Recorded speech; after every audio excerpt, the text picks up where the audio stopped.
जीवन का हर क्षण निर्णय का क्षण होता है। प्रत्येक पद पर दूसरे पद के विषय में कोई निर्णय करना ही पड़ता है और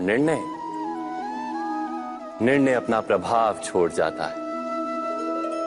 आज किए गए निर्णय भविष्य में सुख अथवा दुख निर्मित करते हैं, ना केवल अपने लिए, अपने परिवार के लिए भी, आने वाली पीढ़ियों के लिए भी।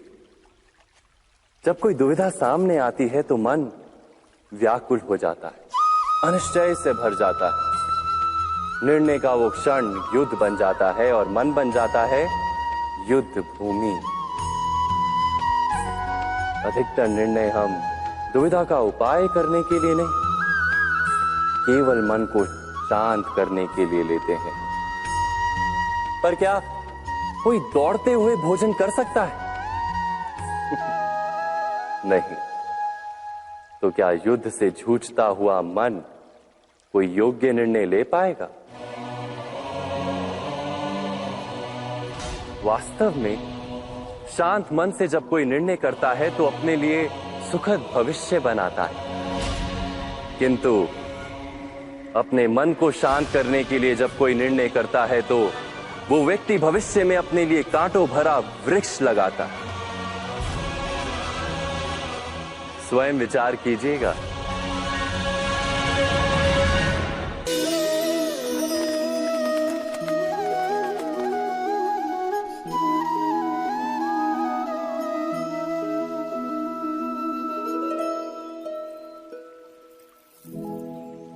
निर्णय के क्षण में हम सदा ही किसी अन्य के सुझाव, सूचना, मंत्रणा या परामर्श को आधार बनाते हैं और हमारे भविष्य का आधार हमारे आज लिए गए निर्णय के ऊपर होता है।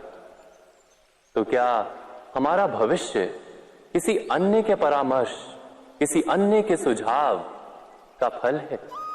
क्या हमारा संपूर्ण जीवन किसी अन्य की बुद्धि का परिणाम? क्या हमने कभी विचार किया है? सबका अनुभव है कि भिन्न भिन्न लोग एक ही स्थिति में भिन्न भिन्न परामर्श देते हैं। मंदिर में खड़ा भक्त कहता है कि दान करना चाहिए और चोर कहता है यदि अवसर मिले तो इस मूर्ति के श्रृंगार चुरा।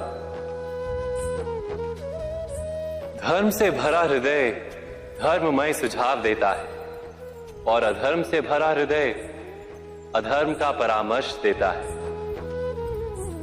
धर्ममय सुझाव का स्वीकार ही मनुष्य को सुख की ओर ले जाता है, किंतु ऐसे परामर्श का स्वीकार करना तभी संभव होता है जब हृदय में धर्म हो। अर्थात किसी का सुझाव अथवा परामर्श स्वीकार करने से पूर्व स्वयं अपने हृदय में धर्म को स्थापित करना क्या आवश्यक नहीं? स्वयं विचार कीजिए। भविष्य के आधार पर सब आज का निर्णय लेना चाहते हैं। भविष्य में सुख मिले, भविष्य सुरक्षित हो, ऐसे निर्णय आज लेने का प्रयत्न रहता है सबका। आप अपने जीवन को देखिए, क्या आपके अधिकतर निर्णय के पीछे भविष्य का विचार नहीं होता? और हो भी क्यों ना। अपने जीवन को सरल और सुखमय बनाने का प्रयत्न करने का अधिकार सबका है। पर भविष्य तो कोई नहीं जानता, केवल कल्पना ही की जा सकती है।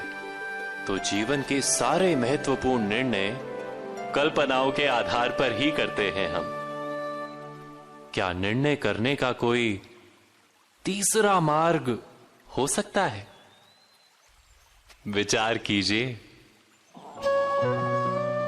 सारे सुखों का आधार धर्म है और वो धर्म मनुष्य के हृदय में बसता है। तो प्रत्येक निर्णय से पूर्व स्वयं अपने हृदय से ये प्रश्न अवश्य पूछ लेना कि ये निर्णय स्वार्थ से जन्मा है या धर्म से। क्या इतना पर्याप्त नहीं? भविष्य के बदले धर्म का विचार करने से क्या भविष्य अधिक सुखपूर्ण नहीं होगा? स्वयं विचार कीजिए।